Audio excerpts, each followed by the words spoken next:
And there we go. So what's going on? What's new? My stomach's telling me I'm hungry, and I think we've brought this up on multiple episodes into the fact that sometimes I'm eating during episodes. Yes. Uh, it's nice outside. I posted on social this morning. I'm struggling with focus, and I have so many things I need to get done. And typically, I just stare at my keyboard and get angry. Today, I walked out and sat on the back deck and just kind of chilled for a minute. Nice. Enjoyed the 70-degree weather while we can, while it's not 100 degrees. So, Hmm.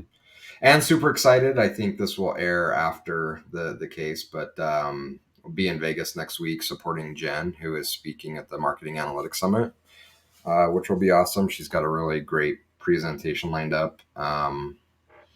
So super excited about that. Yeah. So this will air when while you guys are out there. Okay. Yeah, so that's what I have going on. Nice. Talking about food. I've gotten. I've been doing the intermittent fasting Oh yeah, I was going to for ask you about that. for about a month now, just over a month. So, like in the last year, my diet has gone to crap. Yeah. Just like a lot of stuff going on in my personal life. So just like that really went by the wayside. And I put on a good 25 pounds. And it's funny, like I look back at some of the videos we recorded the beginning of last year, and you look at the early this year, you see a complete difference in my face. Like that's how Mhm. noticeable it was.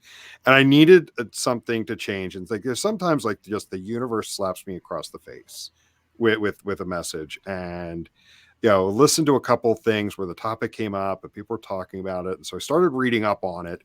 And I had experimented with it a couple years ago, but just really just got out of the habit really, really quickly.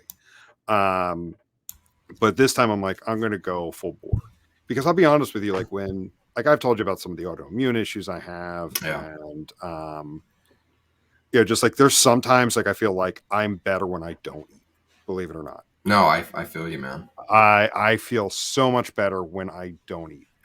And so like I was like, this is just another sign. So I've really committed to it hardcore this time. And it's not like I'm not eating. I've just really put together a strict window which I'm doing it. So Yeah. um I have my first meal at noon. So I'm more or less just skipping breakfast or any kind of snacks there. I drink black coffee in the morning, but I have my first meal at noon and then I don't eat anything after 7 p.m. So that's a 17-hour fast. And they say like That's for, impressive. for it to really be effective, you really need to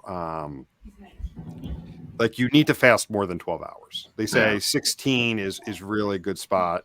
I am not ready to do like the 24-hour fast that I've heard people do. I'm not ready for that. Maybe, but like right now I'm telling you like when with it like my mental clarity is there. The energy is there and I'm already down 10 pounds. Yeah. Now, a lot of people say, and it's true, it's water weight that first bit, but the I'm feeling better with it, and I'm just feeling better overall. And one of the things is the bad habit I've gotten into over the last year is like having a snack right before bed. Like, Hmm. when we're getting ready to go to bed, locking up the house, making sure all the lights are off. I'll go in the kitchen and For me, it's cold cereal. I'm like, I crave cereal at like 10 o'clock at night. yes, exactly. Like I'd have a couple handfuls of Cheerios or a little something more, or it'd be like a Friday night. Susanna would go to bed, and I'm just like, I need some time by myself to decompress. And next thing you know, I'm right in the fridge. So really, the two major adjustments is I've cut that out, and I'm not eating breakfast. Um, but where this was going is like, yeah, I make sure to eat now like at noon. So like for me, we start recording at 1 p.m. So Yeah. whereas like there were times before where like I'll eat something earlier and then just as we start to record, we start talking about food and I'm like, now I'm really effing hungry. I know. Yeah. Yeah. um, but no, it's interesting. Like I do like when I'm on this, like when I'm doing this right, like it's weird. It's the weirdest thing, but I feel better when I don't eat. I mean, I think there's something to be said about the structure of it and making eating more of a deliberate activity rather than, especially in our fast-paced life, which as a work culture we're working very hard to slow down, but food becomes this pattern of consumption and sometimes overconsumption and too Hmm. fast. I, definitely there in, especially in your case, I know there's some specific food sensitivities, but I think in general, just being more deliberate about it, there's something to be said about it. I haven't read a lot on the topic, but I did a survival training, and we brought backpacks, and I had mine all loaded up with snacks and foods, and we got dumped out into this field, and they took our packs away, and they stripped it down to just the bare essentials and said, "There you go, good luck." We went on a 5 mile hike out into the middle of the wilderness and said, "Okay, we'll see you back here in 3 days," and we lived on bread, oranges and water for three Wow. days.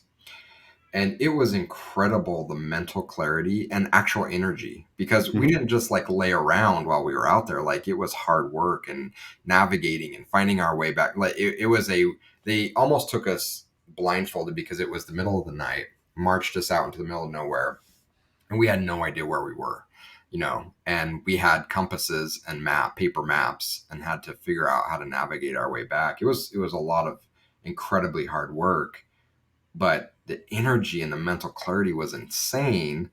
And when we got back, they had a fantastic full dinner prepared for us. And I can't begin to describe how amazing it was to just slowly eat that and taste tastes and flavors I felt like I've never tasted before. Savoring every little bite. Yeah. It's funny you bring up slowly eating, because that's one of the things I noticed the other day. I'm like, I'm actually eating slower. I'm not just Yeah. inhaling my food, and it's just, yeah, it's not on this like endless consumption, because yeah, you're right, like that's what it's doing. It's making me more deliberate in what I eat and when. And yeah, it's the mindless snacking at night when it's just like, yeah, got that urge for something sweet at 9:30 right before you go to bed. Yep. And so, like, I read like two books on this before I really did it, because again, I'm hearing a lot of people talk about it, and it's what I'm seeing is it's a way people are using to combat the standard American diet. Mm-hmm. Because when you have a small eating window, like a small window where you're going to consume your food, you need to be specific about what you're doing. It's like, do I run and get that McDonald's sandwich, the hamburger and fries from McDonald's? Do I go to the sub shop to get a sandwich, or That do I amazing have Philly bread. Come on now. hey, I can't eat that either way. That is just it. But I'm sorry. no. But like what I'm saying is like, yeah, what you do is that becomes a treat with the Yeah. days that you do that. But like on your regular days, it's like, no, I'm gonna make sure I have this prepared, or I have that prepared, or it's going to be something specific. Yeah. Yeah. It's just it's interesting, but yeah, like I'll tell you this, the mental clarity Yeah. is amazing. It really is worth the effort. And again, not only the mental clarity, but enjoying actually the process of eating and the taste. And I've actually started using my phone, and I'll set a timer. I'm like, I can't finish until this timer stops, to force me to slow down and like Mhm. experience every bite rather than just shoving it in my face. All right, let's go back to work. So Yeah. yeah, it's been good. One other thing I want to call out before we get to the topic of the day, and I think there's a good segue here, so we can come back to it. But I did want to mention how much I appreciate everybody listening to the podcast. I attended my sister-in-law's funeral on Monday, and we were kind of reminiscing about different things. And one of the last times I saw her, she mentioned how she listens to the podcast. She's like, I don't know what the hell you guys are talking about on there. It's like, Mhm. it's over my head, but I'll tell you, I never miss an episode. So it's humbling and awesome that people even listen to us banter and talk Yeah. about nonsense sometimes, about highly technical stuff other times. So I just want to say thank you to everyone that listens. It's incredibly meaningful that people will take time out of their day to listen to the two of us chat. Agreed. Agreed. So anyway, back to our regularly scheduled programming. Discussion. Yeah. Um, so you were talking earlier about like taking some time to clear your head, and you went out to the patio for a little bit, and one of the things I want to talk about, like, it's the summer, right? Mhm. Let's enjoy the summer. Last week we talked about like fun spots to go work. Yeah. This is also the time of year when people take trips, and one of the things they do is they'll take, they've got their summer reading list. When we were in school, you had your summer reading list. And a lot of people have now continued that into adulthood, where it's they sit down, they bring books to read on the beach if that's where they're going or wherever they're at, like the downtime to read. So we did this a couple of years ago. Want to talk again, like books that you would either recommend or you have planned to read this summer. I've got a few on my list, but like things that we could recommend or we're excited to dig into in the coming months. Yeah. Well, I should be cheesy and say, you should be reading A is for Analytics for to your kids. But I have a huge list, and before I get into that, I do want to call out, just because it's incredibly fun. Hila sent me a book. It's called "Am I Overthinking This?" Ooh, okay. But it's really incredibly clever and fun. And let me just pull up a fun example. The author of this book basically has built data visualizations using household items about the things that the data visualizations are about. Mhm. So this page 72 is titled "Can I Keep It Alive?" It's about keeping your plants alive. And you can see there is a chart using a picture, and it's hard to focus here, that shows basically its level of responsibility versus number of living things in your home, and it's using this water vessel to lay it out. Anyway, it's just a super fun book. There was one up here. Oh, I like this one. Can I injure myself while Q-tipping? And it's got Q-tips, and it's got this kind of chart showing how deep you should put a Q-tip in your ear, but it's using Q-tips as the line Yeah. on the chart. This entire book is that way. It's so cool. Okay. So I if got you're the, into data and data visualization, something a little lighter, am I overthinking this? It's just a fun, fun data visualization book that is really creative. Anyway, so I'm going to plug that. yeah. So I'll kind of start through my list, but I'll kick this off, and I've mentioned this on previous episodes. I've got a bit of a problem of what the Japanese call Sundoku. Sundoku. This is where you buy books that you never read. I've So got that problem. I have both a physical nightstand with a pile of books that someone's mentioned something like, oh, that sounds interesting. Amazon, one click buy, shows up the next day, that I've never got through. And I also have, I don't have it in here, a Kindle full of books that, anytime someone recommends something, it's like, oh, well, I got to go buy that. And I rarely get to it. And I'm to the point where I'm okay with it. I'm okay that I have the Sundoku problem. So a couple of books, and I'm pulling up my Kindle because that's where I do most of my reading on the e-reader. Mhm. Um, I love I love collecting physical books just for the design and the style and feel for them. Uh, but I enjoy reading on the e-reader the most because I like highlighting and taking notes, and the ability to search those notes is so much so much easier digitally. So I end up doing the bulk of my reading that way.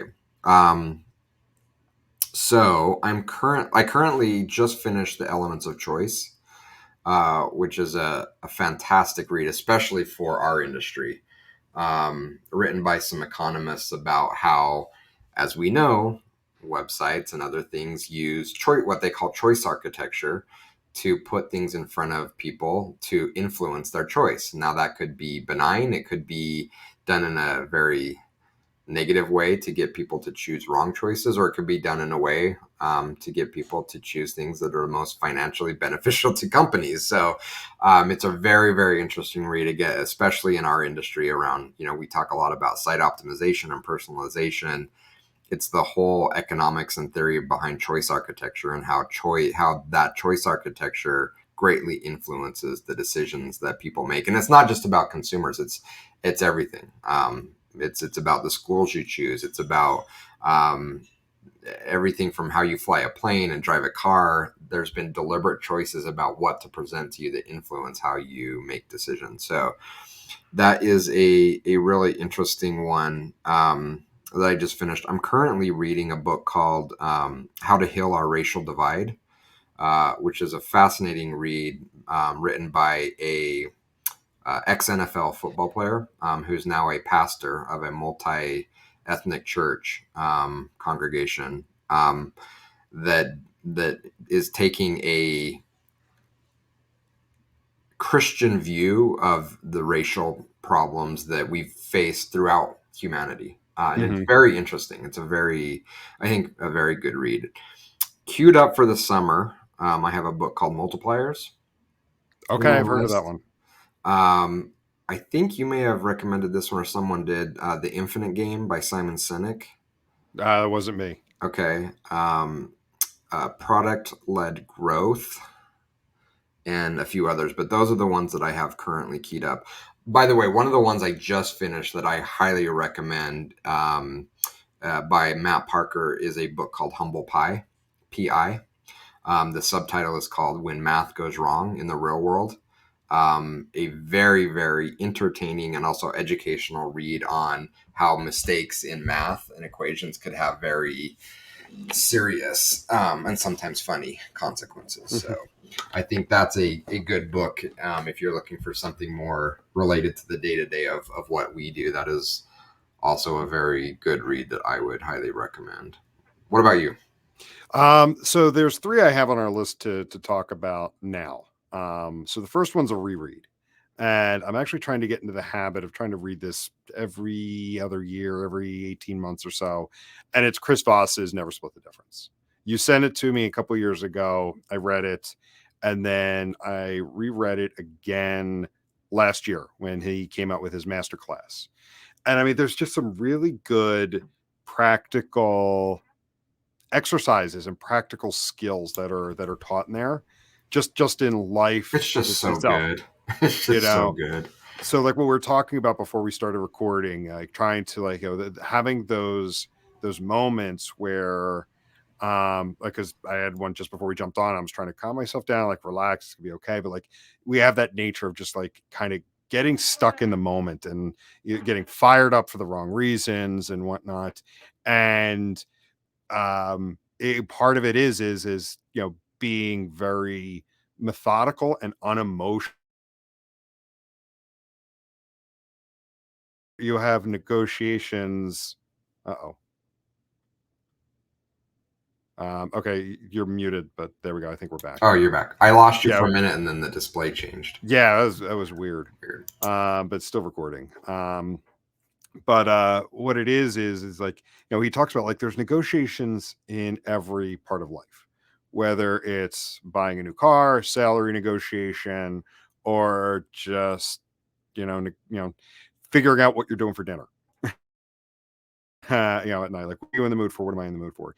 And he makes a good point that a successful negotiation is one where both sides feel like they've walked away with something, where they both feel they won. Not the zero sum game approach to it. So I think it's really good. His masterclass is phenomenal. Oh my gosh. So good. And like my brother-in-law's read this book, and like I think it's time for me to kind of go back and refresh just even some of the basic skills he teaches in the beginning, mirroring and like an accusation audit, things like that just become, if you make them part of like your natural conversation, it doesn't, the person you're talking to doesn't feel like you're trying to manipulate them, even though you kind of are, but everybody wins. So again, it's a great book. I'm rereading it, and I'll say this, like I split my time between actually reading books and audiobooks. Just sometimes with like on the go. Right now I'm training for another half marathon this fall, so I try to go out and do a few miles in the morning. I'll pop the audiobook on and I'll listen to a chapter or two while I'm doing that, or sometimes when I'm doing work, I'll pop the book on and listen while I'm working. So that's one way of trying to to consume what the information, but then having the book, whether it's an e-reader or a physical book, like to actually sit down and relax with. Yeah. So two things before you carry on with your list. You reminded me. I also have a pretty big Audible library. So when I work out, I'm listening to Kenji's Food Lab, which is if you like food and you like the science behind it, he's an MIT graduate. It is such an incredibly interesting read. But going back to Never Split the Difference, I will give that a thumbs up as well. Like, everyone should read this book. It applies to everyone, and it is such an informative book, and he's such a great storyteller. And also his masterclass, like, sometimes I'll just play it back just to hear him talk. There's something about his presentation that is so soothing and calming to listen to. He is phenomenal. And to touch on your point of rereading, I'm such a fan of it. And I think Zen and the Art of Motorcycle Maintenance is the book I've read the most, around 7 times. And there are people that take the stance of, if you're reading the same book twice or watching the same show twice, you're wasting your time. I could not disagree more, because I've never read the same book twice. Every time I've gone back and reread a book, I've been at a different place in life. I have different experiences. I have different challenges. And it's almost like I'm reading the book brand new for the first time, because I'm looking at it from a different perspective. So I'm a huge fan of reconsuming, especially good content. Yeah. So then the next one, to bring us back to the topic of Sundoku. This is one that you recommended 2 years ago. I bought it and haven't read it yet, and I'm committing to reading it this year. And it's Yvon Chouinard's Let My People Go Surfing. Oh, good one. So I am committed to getting that one in this summer. I'm really excited for you to read that one, because I'm hoping there's a lot of light bulb moments in that where you're like, oh, I see where Jason got that idea, or oh, I see why we do some of the things we do at 33 Sticks now, because I will not apologize for stealing a lot of stuff from Yvon Chouinard. So. Yeah, and I mean, like, I go back to, like, I think this one's gonna be on the level of like the Thank You Economy, which I read at your recommendation like 6 years ago.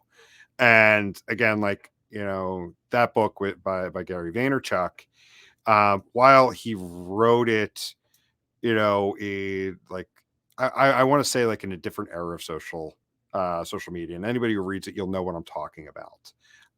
But while some of the mechanics have changed, the overall concepts remain the same. That, listening to your hardcore fans, being aware of what your hardcore fans are saying out in a community setting is crucial. So that's why I'm excited about this one. Awesome. Yeah, I'm excited for you as well. And then the last one, like, this is one, like, there's not anything specific about the book.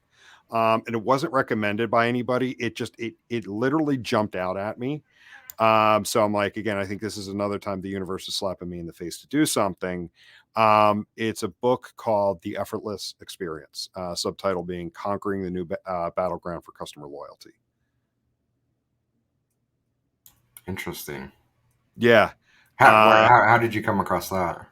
Just searching through Amazon, okay. Looking at, like, the client experience, customer experience titles. And, a lot of them are focused more on, like, call center setups and things like that. This one kind of jumped out as something where it's like the idea, the concept, or at least what I'm reading into, looking at the cover, looking at, like some of the notes around it, more around the concept of creating raving fans and how you can make it repeatable. Yeah. So at least that's what, again, I don't know anything about this book. It just jumped out at me. Something said, read it. I'll let you know when I'm done it. But that's what I'm gathering just by the summaries and the cover. Okay. I am super interested in what you come up with there. I'm pulling up my list because I think there's a couple others I need to mention, because when you said that, I think I came up with one other that I definitely want to get through. No, I have 3 others. So I can't remember who recommended this. I need to start taking better notes. So someone recommended Weapons of Mass Destruction. Ooh, that sounds like fun. That I have on my list. And then Ben Gaines recommended one. I'm trying to figure out where I have it. Maybe I have it in my Audible library. He recommended one that is around the science of how grocery stores are laid out. Oh, I've heard people talk about this before. I know exactly what book you're talking about. Why We Buy. So I'll have to. I'm interested. Like, yeah, I'm super interested in that.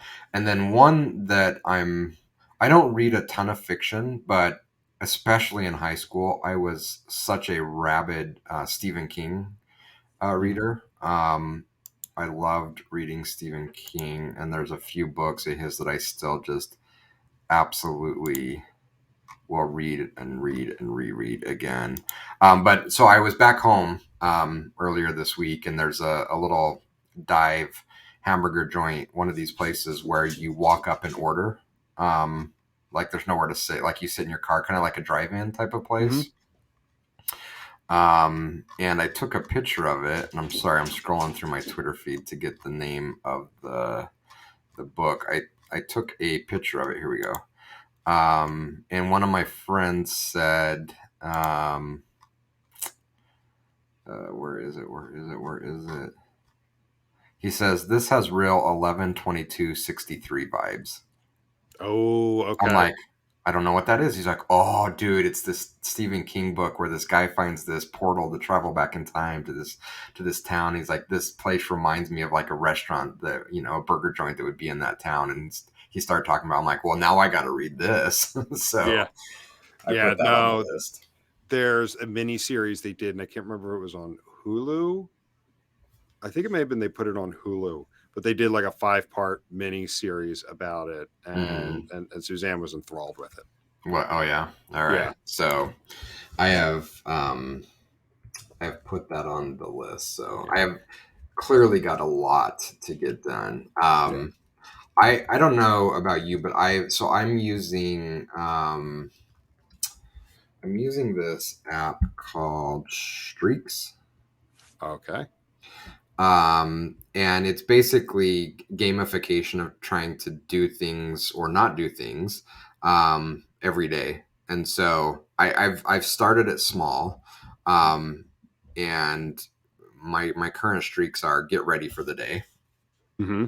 because when you work from home, that sometimes is hard to Be do. hard. Sometimes I roll right into here with wearing my pajamas. So get ready for the day. Walk 10,000 steps a day, which I am today on day 75 in a row of 10,000 steps, which is awesome for me.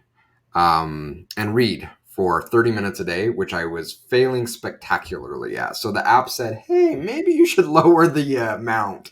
So it Mm-hmm. suggested I try 15 minutes a day. So I'm trying to establish that as a habit. So I think if I did 15 minutes a day every day, I could get through quite a few of these books. Because what I find, especially if it's a book that I'm enthralled with, that I really want more than 15 minutes. So once I'm going, sometimes I just keep going. So anyway, Streaks is a fun app to gamify some things that you want to get put in place. Yeah. But one of the things I have is I have my Kindle on my nightstand, Mm-hmm. and I've been trying to use that as a way to force me to go to bed.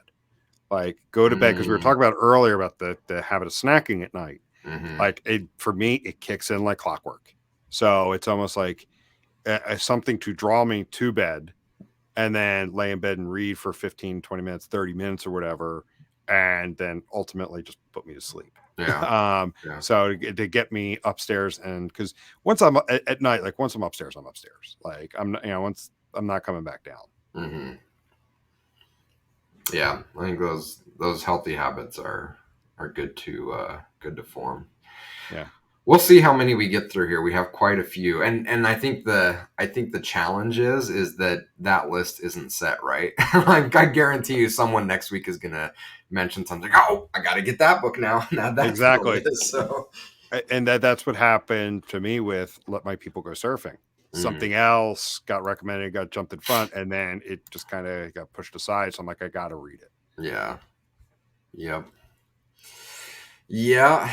Well, I think you've got a good list put together there. And now that I've got on Stephen King, my favorite Stephen King book of all time is Night Shift, which is a collection of short stories. I'm gonna have to pull it out and reread Hmm. it again now. So I'll add that to the Yeah. list as well. Yeah.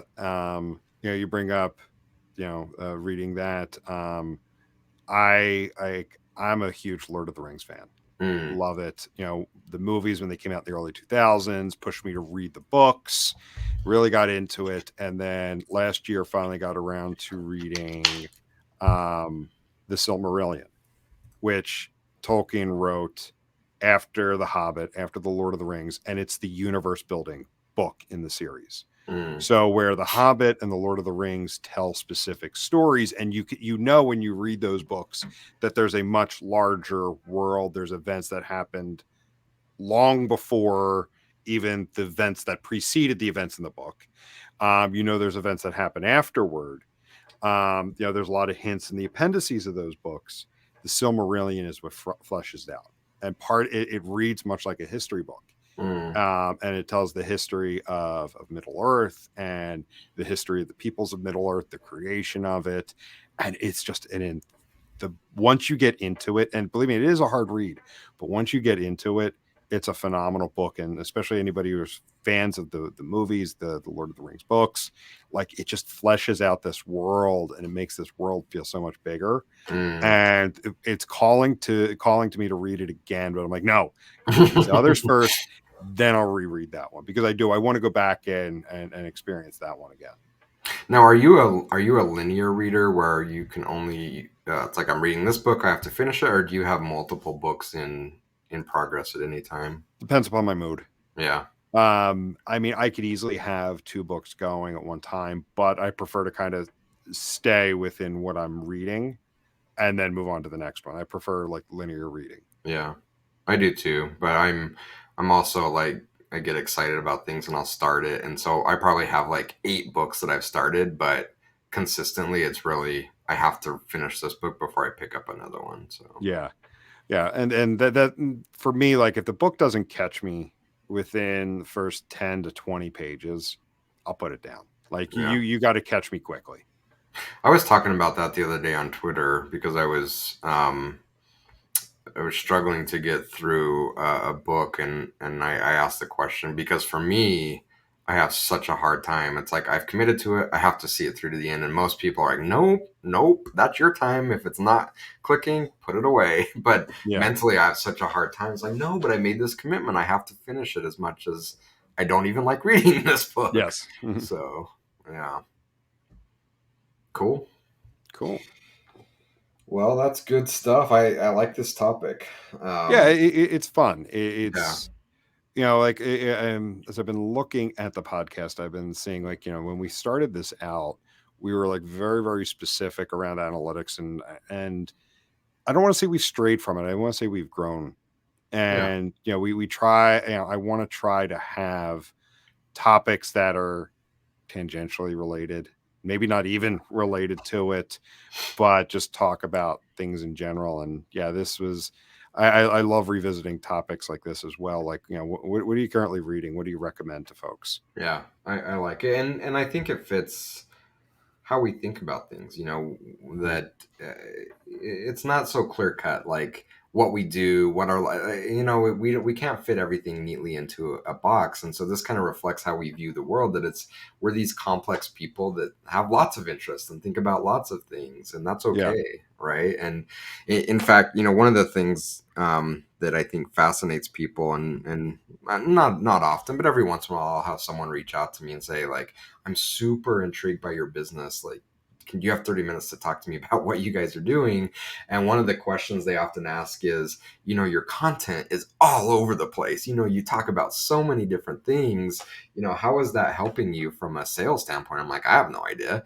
Other than one of the things that I've discovered, and this is kind of stealing a bit of Simon Sinek, who I mentioned, I have one of his books on my reading list, is that really, and man, maybe the last 4 years or so, people have been buying from us because of our why. And Hmm. a lot of times, what we talk about in our content, even if it has seemingly nothing to do with analytics, it resonates with people, and they're like, we like these guys. We want to work with them. What do you guys do? So, Yeah. yeah, it's just how we view things, and I think it's a great reflection of our business and how we view life. And I think it's okay that we're not so structured on it has to be just analytics. And again, I'm sure the business gurus and the content gurus are like, oh, you're screwing up your sales funnel. I'm like, oh, we don't care. We're having fun. We're happy. We're doing Yeah. things that we like. So what? Yeah. And it's kind of like that's again one of the reasons why, and I'll report back if my assumptions are correct or not. Though the one book, The Effortless Experience, jumped out at me is over the last 5 years or so, like it's become clear. I mean, it's obvious once it becomes clear, but like people more care more about how you've done something than what you've done. Like, so again, if we were to focus specifically on what we do, analytics, optimization, people care, I found like people care more about the approach, how you've approached it, how you work with them over, say, specifics like what's the tool, what are, how are you doing it, or not, like, or it's not what are you doing it, it's how are you approaching it. So yeah, it's, yeah, I to all the haters, I say screw them. I agree. I just pulled up my list because at one point in time, I got tired of people recommend. And sorry, I just pulled it up because as you mentioned that book again, I just added The Effortless Experience to the list because Nice. I got tired of having this great recommendations and then forgetting them. So I have this running list in one of my apps that is just books to read. So I think I mentioned a few of them. So this is my current top priority: Weapons of Math Destruction, I Am Mine, Can't Hurt Me, Infinite Game, Thinking Fast and Slow, Algorithms to Live By. I just added The Effortless Game, and I don't know how to pronounce this. 𝐖𝐞𝐫𝐞. It's a Japanese term. Dad, I'm leaving. Where are you going? To their house. Okay, have fun. So the subtitle of that one is The Japanese Secrets to a Long and Happy Life. So, Ooh, that one sounds good. yeah, Oh, 𝐖𝐞𝐫𝐞. 𝐖𝐾IGAI. 𝐔𝐬. Okay, I'm gonna write that down because you actually just made me something that made me think of something that my brother-in-law recently recommended to my wife and I. Just because, like, having gone through my parents moving and my father dying, last year into this year, and then, my in-laws are starting to get older. The book of the Swedish art of death cleaning, and he says it's like That anybody sounds a over. little morbid. Well, no, what it is like we have it's weird because I've talked about with a few, several people is like you have this feeling of like the stuff that you've collected over your lifetime. You're assuming that your children, your family, your nieces, nephews, siblings are going to put the same value into the things, the physical things that you've collected over the years that you do. Right. Whereas they're not. Like, especially if you look at our generation versus our parents' generation, where they collected all the stuff, our generation is trying to live much, much lighter. Yeah. And I'm not saying living in an empty house, but also just being more conscious of the stuff we have in the house. Yeah. So the concept of the book is looking at the things that you have and identifying the true things that, like, when your time comes or when the time comes to pass it down, like it's something of value that the other person's going to see. And they're not just going to see you pawning off junk or leaving junk for them to clean out. Right. No, it's by no means morbid.